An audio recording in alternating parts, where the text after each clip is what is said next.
Welcome to my YouTube channel. વિદ્યાર્થી મિત્રો, આજે આપણે ધોરણ 7 જે ભાવિકની અસાઇનમેન્ટ આવી છે એમાં વિભાગ બીમાં પ્રશ્ન 2 કીધું છે. શું કીધું છે? નીચેની આકૃતિઓ માટે સમિતિની રેખાઓની સંખ્યા જણાવો. તો સમિતિની રેખા એટલે શું થાય? સમબાજુ ત્રિકોણ એટલે કે ત્રિકોણની બધી બાજુ સરખી હોય તો એની 3 સમિતિ રેખાઓ, 1 આ 2 અને આ 3. જો સમબાજુ ત્રિકોણ હોય તો, અને દ્વિબાજુ ત્રિકોણ હોય તો એને 2 બાજુ સરખી હોય એટલે આ ભાગ કરીએ એટલે આ 2 સરખા દેખાય. વિષમ બાજુ ત્રિકોણ તો એને 1 પણ ના હોય એટલે 0. પછી છે લંબચોરસ, તો લંબચોરસની 2 હોય. જો એક તો આમ ભાગ કરીએ તો અડધું થાય અને આમ ભાગ કરીએ એટલે કેટલી સમિતિ થઈ? 2. સમબાજુ ચતુષ્કોણ, હવે સમબાજુ ચતુષ્કોણ એ જ થયું તો એમાં બી 2. પછી છે સમાંતર બાજુ ચતુષ્કોણ, તો સમાંતર બાજુ ચતુષ્કોણમાં 0 આવે. પછી છે નિયમિત ષટકોણ. ષટકોણ એટલે 6 આકારવાળું જે હોય, 1 2 3 4 5 અને 6. તો જો આમાં 1 2 3 એવી રીતે 4 5 અને 6 એવી રીતે જેટલી બાજુ એટલા એના પેલું થાય એટલે 6 થાય. પછી વર્તુળમાં અસંખ્ય, ચોરસમાં 4. કઈ રીતે ચોરસ છે આ? 1 2 3 અને 4. ચતુષ્કોણમાં તો આવશે 0. હવે એમાં જ છે ત્રીજો દાખલો કે ગ્રેટર ધેન, લેસ ધેન અને બરાબરમાંથી યોગ્ય પસંદ કરી અને આમાં લખો. હવે જો આ પેલું છે એમાં તો ખબર પડી જાય, માઇનસ હોય એ પ્લસ કરતાં કેવું હોય? નાનું હોય. એટલે કઈ સંખ્યા મોટી થઈ? આ સંખ્યા મોટી થઈ. હવે બીજું, બંને માઇનસ છે, છેદ પણ સરખા નથી, તો પહેલાં તો છેદ સરખા કરવા લસા લેવાનો. 5 અને 7ના ગળિયામાં આવતું હોય એવું કયું છે? 7 પંચા 35 એટલે આવશે લસાઅ. લખીએ અહીંયા લસાઅ બરાબર 35. તો જો હવે 4 5, બીજું કયું છે? -5 અને 7.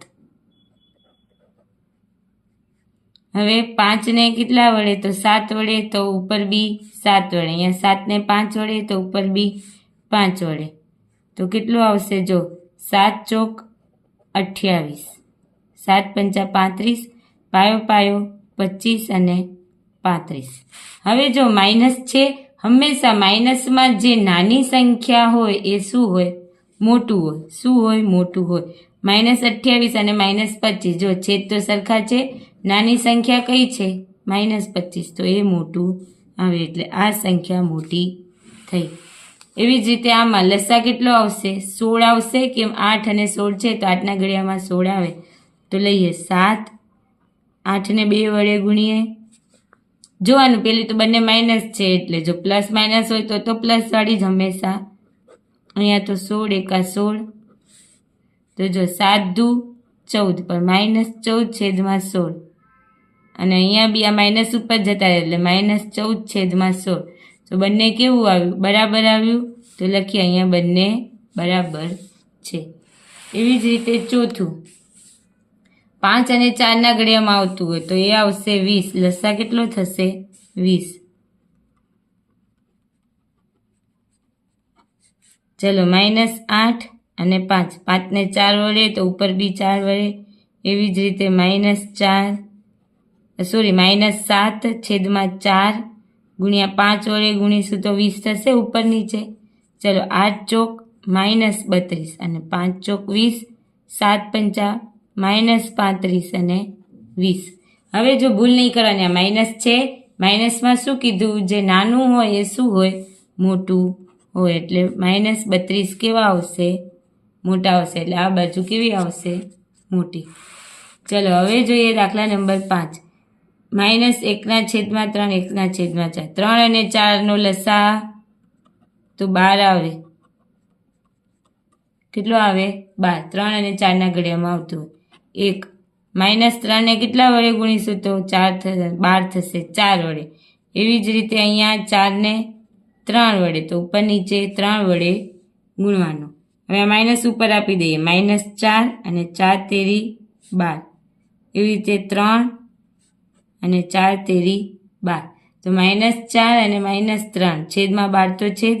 તો જે નાનું હોય કયું નાનું છે? -3. તો એ હંમેશા મોટું આવે. એવી જ રીતે દાખલા નંબર 6. જો આમાં માઇનસ માઇનસ ઉડી જશે એટલે શું બચશે? 11/3 અને 14/3. તો હવે આ તો પ્લસ છે. પ્લસમાં તો કયું મોટું થશે? આ 14 વાળું.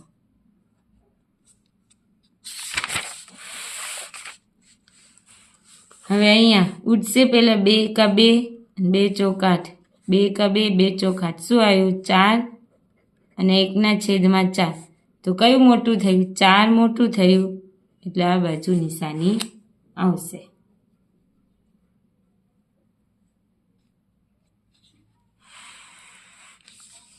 હવે જોઈએ નીચે આપેલી સંખ્યાઓનો અતિ સંક્ષિપ્ત સ્વરૂપે ફરીથી લખો. હવે જ્યારે અતિ સંક્ષિપ્ત સ્વરૂપે લખવાનું આવે ત્યારે સંખ્યાના ભાગ પાડી દેવાના. પાયો 25, 9 × 5 = 45. 5 5 ઉડી ગયા. હવે ઉડશે? ના ઉડે. તો કેટલું આવશે? 5/9. અહીંયા છેદ મોટો છે એટલે આપણે મિશ્ર અપૂર્ણાંકમાં ફેરવતા નથી. હવે અહીંયા ચલો આનો -44/72. તો જો 11 ચોક 44 માઇનસ કેટલા ચોક 72 થાય. તો 4 વડે ભાગવાનું. 4 × 4 5 6 7.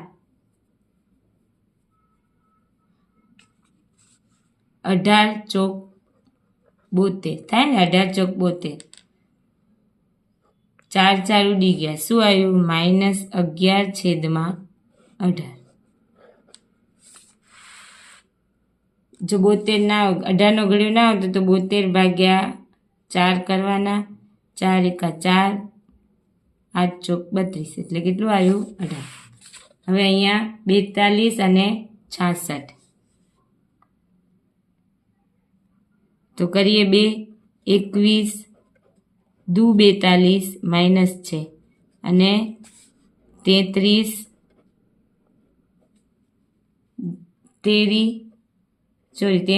દુ 66. 2 ઉડી ગયા. હજી બી જો 21 આવશે તો લખવાનું 21/33. તો હજી બી ભાગ પડશે. શું? 7 તેરી 21 અને 11 તેરી 33. એટલે આવશે -7/11. અહીંયા 105 છે.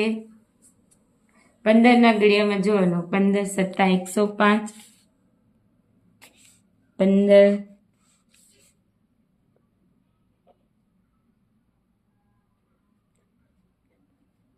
માઇનસ અને 10 × 7 થાય ને? તો 7 7 ઉડી ગયા. હજી શું બચશે? -15/10.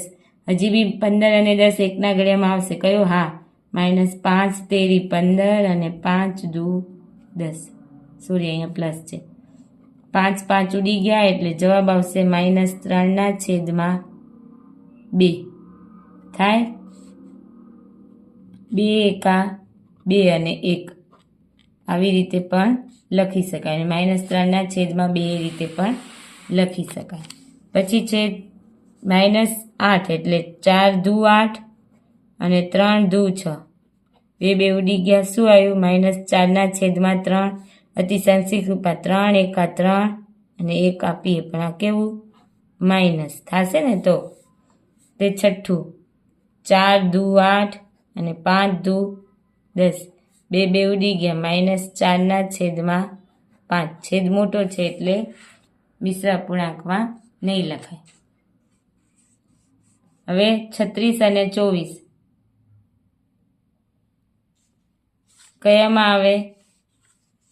જો 18 18 દુ 36 12 દુ 24. 2 ઉડી ગયા. 18 અને 12 3 ના ઘડિયામાં આવે. 3 છોક 18 અને 3 ચોક 12 ઉડી ગયા. હજી 6 અને 4 2 અને 3 એટલે 3/2. 12 દુ 24 અને 12 તેરી 36. એ રીતે પણ તમે ડાયરેક્ટ ઉડાડી શકો. હવે 3 માઇનસ માઇનસ ઉડી જશે 3/15 તો 3 એકા 3 અને 5 તેરી 15 3 3 ઉડી ગયા એટલે જવાબ આવશે 1/5. જો અહીંયા મિશ્ર અપૂર્ણાંકમાં બી લખી શકાય 2 એકા 2 અને 1. -18/16 9 દુ 18 8 દુ 16 2 ઉડી ગયા -9/8. અહીંયા 13 ગુણ્યા 5 અને 13 ગુણ્યા 3 13 ઉડી ગયા 5/3. હવે જો 3 એકા 3 અને 2 ઉમેરીશું તો 5.